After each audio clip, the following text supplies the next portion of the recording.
I've never really lived anywhere else besides Boston, so me moving even to New York is like a scary, scary like even concept, or LA. So any words of wisdom, you can't say, hey, just do it, or I mean, you know, lots of times people get themselves a certain amount of time, and if they, you know, don't get to where they want to be in X amount of whatever, they'll move back. I've heard stories of folks. Absolutely.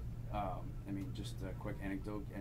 Well, again, I think the first thing you want to do is make sure before you do move, whether it's to LA or New York or wherever it happens to be, is make sure you do everything here at home before you move. So you're not going with a blank resume. Sure.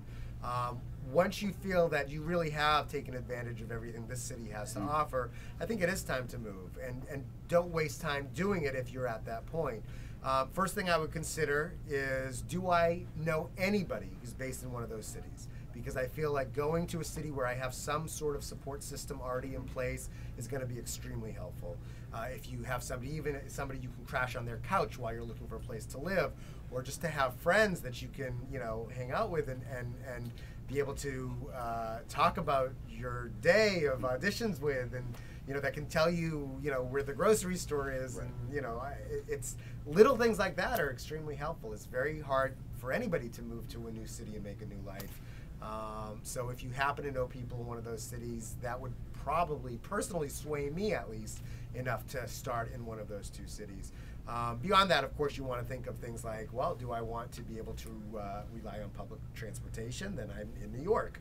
If I, you know, can't live without my car, I'm certainly going to go to LA. If I don't mind New England type weather, I'll go to New York. If I want the sunshine, I'll go to LA.